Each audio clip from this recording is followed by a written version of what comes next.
दर्शकों, आज के हमारे मेहमान हैं डॉक्टर वासु कनमोत्रा और अमन शर्मा जी। डॉक्टर अमन शर्मा जी, नाम से ये डॉक्टर हैं, लेकिन कहीं ना कहीं इनको सरकार की तरफ से जो यातनाएं दी जा रही हैं वो कहीं ना कहीं इनको ठेस पहुंचाती हैं। सवाल यह है कि 5,000 BDS MDS इस वक्त करके वो बेरोजगार बैठे हुए हैं, और बड़ी बदकिस्मती की बात है कि सरकार की तरफ से 2008 में पोस्टें निकाली गई थी, जो PSC पब्लिक सर्विस कमीशन द्वारा निकाली गई थी, लेकिन उसके बाद कोई भी पोस्ट नहीं निकाली गई। कहने में ये डॉक्टर हैं और इनके साथ डॉक्टर भी लगता है, लेकिन खुद को ये ठगा हुआ महसूस करते हैं। आपसे शुरू करूंगा अमन जी, क्या कहेंगे आप इस परिस्थिति जो आपकी मनोस्थिति बनी हुई है? सर, हमारी पोस्टें लास्ट टाइम 2008 में निकली थी। उसके बाद हम लगभग 5,000 डेंटल सर्जन जो है वो अनएम्प्लॉयड बैठे हुए हैं। सर, एक BDS और MDS करने में लगभग बच्चे को 8 से 10 साल लग जाते हैं। सर, ये डिग्री जो है इतने आसानी से नहीं मिलती है। दिन रात पढ़ने के बाद कहीं जाके एग्ज़ाम क्वालिफाई होता है, लेकिन हमारी सरकार ने हमारी कोई कदर नहीं की है। डेंटल सर्जन्स की बिल्कुल कदर नहीं की है। यहाँ पोस्टें नहीं निकल रही हैं। हर स्टेट में पोस्ट निकल रही है सर। कोई ऐसी स्टेट नहीं है जहाँ पे पोस्टें नहीं निकल रही है, लेकिन सिर्फ हमारी ही स्टेट में फंड्स की कमी है सर। हमारी स्टेट डॉक्टर में रमन, जब आप सरकार के साथ बात करते हैं, सरकारी नुमाइंदों के साथ बात करते हैं, तो उनका क्या कहना होता है? सर, वो हमें पहले तो सीधे बोलते हैं कि फंड्स की कमी है, हमारी प्रायोरिटी डेंटिस्ट नहीं है। आप लोग सेल्फ खुद को जो है स्किल्स, आपके में बहुत स्किल्स है, आप खुद क्लिनिक्स खोलो, लोगों को एम्प्लॉयमेंट दो। लेकिन सर, मैं यही कहने लगा हूँ कि हर गली में क्लिनिक हो गई है सर। जो 5-6 हज़ार डेंटल सर्जन अनएम्प्लॉयड, सबको जॉब्स तो नहीं मिली। सब ने हर गली हर मोहल्ले में क्लिनिक खुली हुई है। कहाँ कहाँ स्किल दिखाएंगे सर हम लोग? जी डॉक्टर वासु, आप क्या कहेंगे? क्योंकि जो आपकी दशा है उसको देख करके मुझे लगता है कि आप भी डिमोरलाइज हो चुके हैं, और समाज भी आप पर तंज कसता होगा कि कहने को तो आप डॉक्टर हैं और वो भी बेरोजगार डॉक्टर। सर 14 साल हो गए हैं नौकरियों की तलाश करते हुए। 14 साल से कम नहीं होते सर। और एक डिमोरलाइज अलग सर, हम कॉन्फिडेंस भी सर लूज़ होता है सर, बहुत लूज़ होता है कि एक अब घर बैठ के ताने पड़ते हैं, आस पड़ोस से ताने पड़ते हैं कि ये तो नौकरी करता होगा, बट क्या बताएं उनको। अब हम ये नहीं बोलेंगे हम नालायक हैं ना, हर नालायक BDS नहीं करता सर। जी BDS भी अपनी चॉइस होती है सर, जी सबकी अपनी अपनी चॉइस है। हम किसी फ्रेटर्निटी को, मेरे लिए फ्रेटर्निटी डॉक्टर्स हैं, उसमें कोई MBBS डॉक्टर BDS वासु, कुछ नहीं है। जब आपने ज्वाइन किया था BDS करने के लिए, पहले दिन कैसा महसूस कर रहे थे? और जब कंप्लीट किया, आपने BDS कंप्लीट की, तब क्या महसूस कर रहे थे? और आज हालत जो है, ये 3 फेजेस को आप बताएंगे। सर पहला और दूसरे फेज़ तो मैं बड़ा अच्छा कर रहा था। जी मैं तीसरे फेज़ में तो बाद में करूँगा, पहले और दूसरे की बात करूँगा। पहला दूसरा मेरे था कि ठीक है, BDS लिया मैंने, अच्छा किया है, और मैं एक सेवादार हूँ सर। डॉक्टर हमेशा एक सेवादार के रूप में माने जाते हैं। तो मैं सेवा करना चाहता था कि ठीक है, मैं आज और फर्स्ट से लास्ट ईयर तक पढ़ा, और मैंने सोचा था कि ठीक है अब सेवा करने का मौका मिलेगा।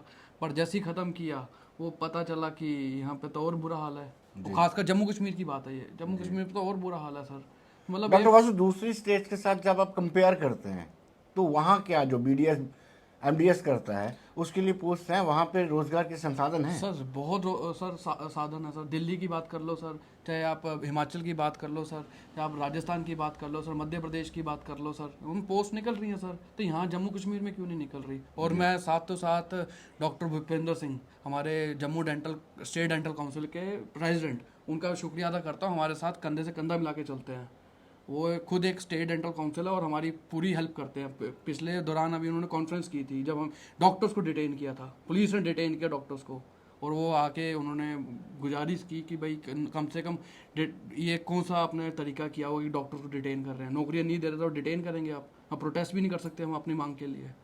डॉक्टर रमन, कितनी बार सरकार के साथ नेगोशिएशन हुई? क्योंकि आपने बहुत मर्तबा प्रोटेस्ट किया है, आपके पास अलग अलग सियासी जमातों के लोग भी आते रहे हैं, आप उनको मेमोरेंडम भी पेश करते रहे, एश्योरेंस भी उनकी तरफ से मिलता रहा है, लेकिन बातें मैच्योर नहीं होती हैं।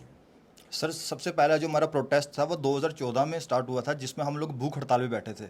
सर, काफ़ी सारे बच्चे जो हैं, काफ़ी सारे डॉक्टर जो हैं वो एडमिट तक हो गए थे, ICU में जाने की कंडीशन आ गई थी। हमारे पास मंत्री आए, हमारे को इंश्योरेंस दिया कि भाई जो है जॉब्स लगेंगी, लेकिन कुछ भी सर, कुछ भी सिर्फ आश्वासन ही मिलता लगा, लेकिन कोई भी जॉब नहीं हमें मिली सर। और अभी भी हम रिसेंटली भी सर हेल्थ सेक्टर के पास गए थे, लेकिन सिर्फ आश्वासन ही मिलता गया, लेकिन जॉब्स नहीं मिली सर। क्या डॉक्टर रमन, आपको लगता है कि ये जो अस्पताल प्राइवेट कॉलेजेस हैं या जहाँ पे बीडीएस करवाई जाती है उनको ताला लगा देना चाहिए? कितना मजाक है, भद्दा मजाक आपके साथ किया जा रहा है। बिल्कुल सर, बिल्कुल प्राइवेट कॉलेजेस में ताला लगा देना चाहिए सर। करेंगे क्या इतने सारे डेंटल सर्जन्स जो प्राइवेट में 20 लाख या 30 लाख देके एमडीएस की डिग्री या फिर बीडीएस की डिग्री ले रहे हैं, वो क्या करेंगे आके सर?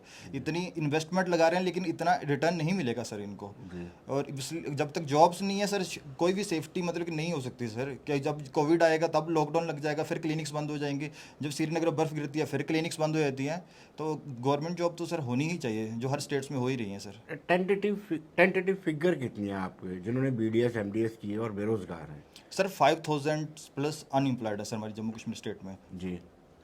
तो क्या सरकार ने एक प्रपोजल बनाया था, स्कीम बनाई थी कि आपको क्लिनिक बनाने के लिए कम रेट ऑफ इंटरेस्ट पर पैसे दिए जाएंगे? सर लोन तो बैंक पे भी मिल जाता है सर। जी। सर लोन का क्या करेंगे हम लोग? लोन तो सर हर जगह मिल जाता है, उससे कम इंटरेस्ट पे भी मिल जाता है सर। लोन नहीं चाहिए सर, हमें गवर्नमेंट जॉब्स ही चाहिए सर। जी। गवर्नमेंट जॉब कैसे पॉसिबल हो सकती है? आपकी जब बात होती है तो क्या कहते हैं कि हमारे पास अनुदान फंड्स नहीं है? नहीं सर, फंड्स तो बहुत हैं, ये बहाने ही होते हैं सर। एक फंड्स तो बहुत है सर, सिर्फ हमारी स्टेट के लिए फंड नहीं है सर, ऐसा कैसे हो सकता है सर? फंड्स तो बहुत हैं लेकिन शायद इनकी इच्छा शक्ति नहीं है हमारे लिए जॉब्स निकालने की। जी। अगर चाहेंगे तो निकल जाएगी सर। डॉक्टर वासु, आपसे ये जानना चाहेंगे कि सरकार क्यों ऐसा मजाक कर रही है आपके साथ? एक तरफ prime minister special scholarship scheme के साथ बीडीएस को लोन दिया जा रहा है कि आप डॉक्टर बढ़ के आइए, बीडीएस करके आइए और यहाँ पे आप दरबदर हो जाइए। सर देखिए, मैं पीएम साहब की तारीफ़ करूंगा। पहली बात क्यों, जब हमने 2000 अभी रिसेंटली 20 में जब प्रोटेस्ट किया था, उसके बाद हमने पीएम साहब को लेटर लिख के दी थी। तो उन्होंने रिटर्न एक लेटर लिख के दी थी कि आप एलजी सर से मिलिए और जाके उनसे मतलब कि बात कीजिए कि क्या मसला क्या है। और मैं उनके लिए बहुत तारीफ़ करता हूँ उनकी कि उन्होंने हमारे लिए मैटर पढ़ा। पीएम इनके लिए छोटा सा कंसर्न फील किया। कंसर्न मतलब कि एक पीएम साहब ने हमारे लिए छोटी सी चीज़ है ये। जम्मू कश्मीर उनके लिए कुछ बड़ा नहीं है, उनके पास और भी फॉरेन और इंडिया के मसले हैं, और जम्मू कश्मीर की नौकरियों के लिए छोटा सा मसला है, फिर भी उन्होंने कंसर्न किया। तो मैं शुक्रिया अदा करता हूँ। और साथों साथ जब हम एलजी साहब के पास गए तो उनका यही कहना था कि नहीं तो आप सब अपना अपना खोल लीजिए। बट सर ये अगर आप बात करते हैं कि ये लोन प्रोवाइड कर रहे हैं हमें, सर मुझे ये बताएं कि आज की डेट में अगर आप गांधीनगर त्रिकुटा नगर जाएँ या कुछ, चलो गांधीनगर त्रिकुटा नगर छोड़ दीजिए, आप किसी भी मोहल्ले चल जाएं सर, रेंट 10,000 प्लस है सर जी। तो उसमें लोन में तो वो तो नहीं आएगा ना सर जी। बिजली का किराया अलग है सर, बायोमेडिकल वेस्ट अलग है सर, पानी का किराया अलग है सर। वो क्या लोन के... मेरा सवाल ये था कि प्राइम मिनिस्टर स्कॉलरशिप स्कीम जो है उसमें बीडीएस को रखा गया है, वो वजह क्या है? मतलब आप डॉक्टर पैदा करना चाहते हैं, डॉक्टर बनाना चाहते हैं, लेकिन आपके पास रोजगार नहीं है। सर उनको भी पता चल गया कि बीडीएस की वैल्यू आ नहीं रही है, बीडीएस और आधे से ज़्यादा कॉलेज खाली जा रहे हैं बीडीएस एडमिशन्स के लिए। तो एक स्कीम्स के तहत वो चाह रहे हैं कि एडमिशन लें और एडमिशन करें और वेले बने सारे। बट सर ये चीज़ मैं फिर से कहूँगा कि हर एक नालायक बीडीएस नहीं करता सर, उनके पास अपनी अपनी चॉइस होती है कि बीडीएस करना है, मुझे एक सेवा करनी है। कोई अपनी मर्जी से सर वेटनरी भी करता है, अपनी मर्जी से बीएमएस भी करता है, बीएचएम में भी करता है, वो अपनी अपनी मर्जी है। बट आज की डेट में सिर्फ बीडीएस ही एक है जिसको नौकरी नहीं दी गई सर। एक पीएससी नहीं है सर इनके पास बहुत स्कीम्स है जिसमें ये आपको एडजस्ट कर सकते हैं, बट करना नहीं चाह रहे। आज की डेट में देखें सर, आप हमारे सीनियर्स गए थे हेल्थ सेक्रेटरी के पास, जैसे डॉक्टर अमन शर्मा ने बताया, तो अगले दिन वो स्कैम में फंस गए। फंड था ना इनके पास, फंड था है सर, सब कुछ है इनके पास, बट वो क्यों नहीं जाना चाह रहे, क्या रीज़न है, वो खुल के क्यों नहीं बता रहे हैं वो सर। अब डॉक्टर अमन, आपका छोटा भाई, उसका लिस्ट में नाम आ जाता है बीडीएस करें, क्या आप उसको बीडीएस करने देंगे? कभी नहीं सर, अपने दुश्मन को नहीं बोलेंगे कि बीडीएस करो। यहाँ हमारे स्टेट में इतनी बुरी हालत है डेंटल सर्जन की, तो किसी को हम नहीं बोलेंगे, एडवाइस देंगे कि आप डेंटल सर्जरी में डिग्री, कोई भी डिग्री पाओ सर आप जी। लेकिन ये जो इतना बड़ा इंदिरा गांधी डेंटल हॉस्पिटल और कॉलेज खोल रखा है, उसका क्या फ़ायदा है सर? अभी तो ठीक है, लेकिन मेरे को नहीं लगता कि फ्यूचर में कुछ फ़ायदा होने वाला है सर जी। अभी तो मतलब कि डॉक्टर पेशेंट रेशियो के हिसाब से अभी तो ठीक है, लेकिन आने वाले टाइम में इतने डॉक्टर्स हो जाएंगे, अब इतने डेंटल सर्जन्स हो जाएंगे कि फ़ायदा तो कुछ भी नहीं लग रहा सर।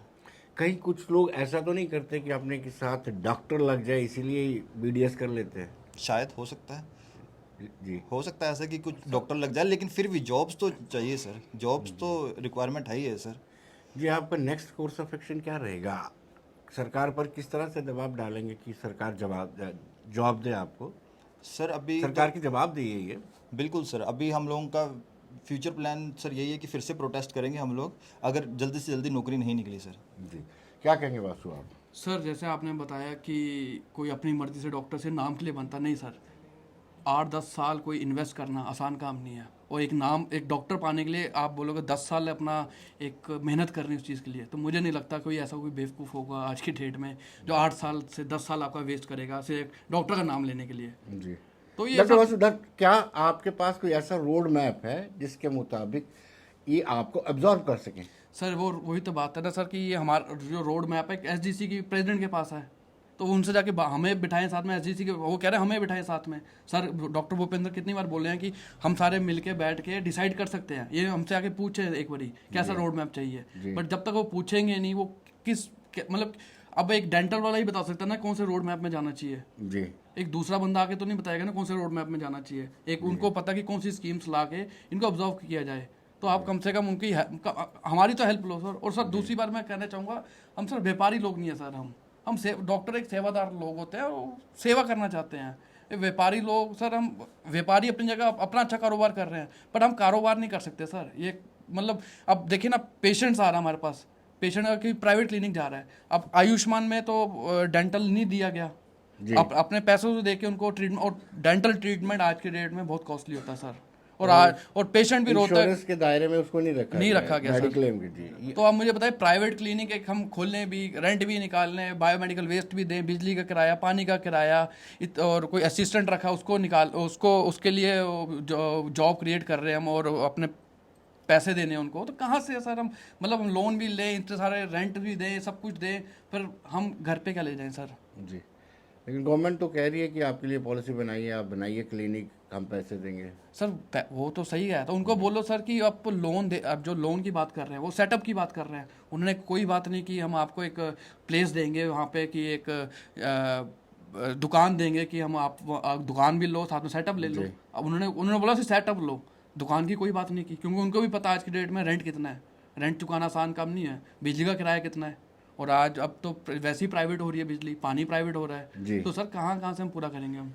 डॉक्टर अमन, जब से आप 2014 से हड़ताल कर रहे हैं अपनी जॉब्स को लेकर के, डिमांड कर रहे हैं कि हमें रोज़गार मिलना चाहिए, उसके बाद से मुझे लगता है कि बीडीएस में इंटरेस्ट लोगों का कम हुआ, क्या सच्चाई है? बिल्कुल सर, हर साल बहुत कम बच्चे जा रहे हैं बीडीएस करने के लिए। होगा ही नहीं सर इंटरेस्ट कम, जब जिस चीज़ का फ़ायदा ही नहीं हो रहा आगे, तो कहाँ जाएंगे सर लोग बीडीएस करने। कई लोग तो सर बीडीएस करने के बाद अपना फील्ड तक चेंज कर रहे हैं, कोई बीडीएस कोई केएस की तैयारी कर रहा है, कोई बैंक में जा रहा है। तो सर जब कोई फ़ायदा ही नहीं है किसी डिग्री का, तो क्या मतलब सर। यहाँ पे तो टेक्नीशियंस तक ने क्लिनिक खोल करके, मतलब जो काम हम 8 साल की डिग्री के बाद जो फैसिलिटी हम प्रोवाइड करते हैं पेशेंट को, वही 1 साल या 2 साल के डिप्लोमा के बाद वही चीज़ जो है टेक्नीशियन भी प्रोवाइड कर रहा है जी।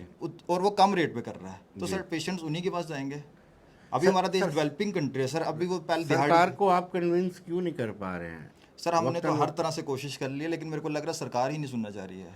लास्ट मीटिंग आपकी किसके साथ हुई थी, जब आप कह रहे हैं कि प्राइम मिनिस्टर ने आपको रिस्पॉन्ड किया था? प्राइम मिनिस्टर ने एलजी सर के साथ जी, तो उनका क्या कहना था उसको? आश्वासन मिला सर, किस तरह का आश्वासन? जल्दी बुलाएंगे आपको वहाँ पे अपने पास, मतलब कि वहाँ जो श्रीनगर में बुलाएंगे और जॉब्स के रिगार्डिंग डिस्कस करेंगे कितनी जॉब्स निकाली हैं, लेकिन उसके बाद हमें कोई कॉल नहीं आया सर।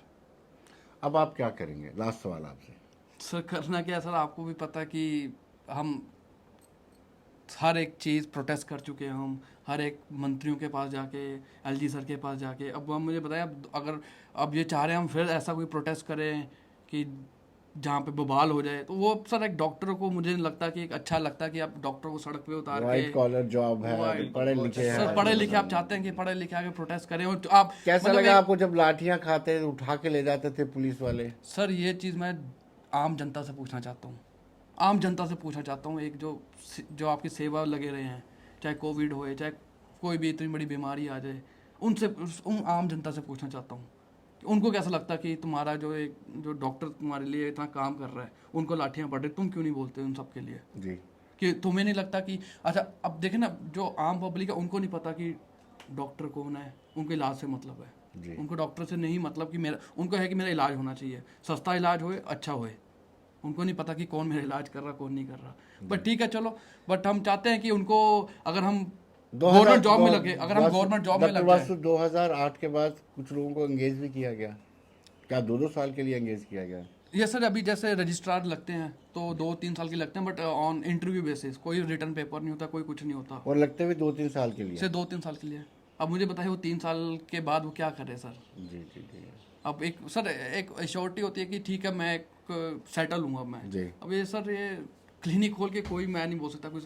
अब आप बोलो कि मेरे अगर आसपास ही अगर 5 क्लिनिक है जी तो मतलब मैं आपस में कंपटीशन लड़ता रहूँ। पेशेंट तो मैं वो बोलेगा कोई सस्ता ट्रीटमेंट, मैं महंगा बोलूँगा, कोई बीच का बोलेगा, मतलब हम तो आपस में लड़ता जी। रहे और पेशेंट इधर से उधर जाता रहे। जी और इससे क्या सर नुकसान है कि फ्रेटर्निटी का अपना नुकसान होता है सर, कि हम आपस में ही झगड़ रहे हैं। जी। हम चाहते हैं हम आपस में यूनाइट होके और ये आम जनता के लिए फायदा है सर। अगर गवर्नमेंट जॉब आती है तो आम जनता के लिए फायदा होगा कि उनको फ्री ट्रीटमेंट मिलेगा हॉस्पिटल्स में, उनको प्राइवेट क्लिनिक जाने की जरूरत नहीं पड़ेगी। राइट। डॉक्टर अमन, डॉक्टर वासु, आप दोनों का बहुत बहुत शुक्रिया। और हम सरकार से ये गुजारिश करते हैं कि इतना अन्याय ना किया जाए कि ये डिमोरलाइज हो चुके हैं, इनका मनोबल गिर चुका है और समाज में भी इनका मनोबल गिरा हुआ है। सरकार से गुजारिश करेंगे जिस तरीके से प्रधानमंत्री नरेंद्र मोदी ने सरकार से कहा है, एलजी प्रशासन से कहा है, उस पर अमल होना चाहिए। धन्यवाद।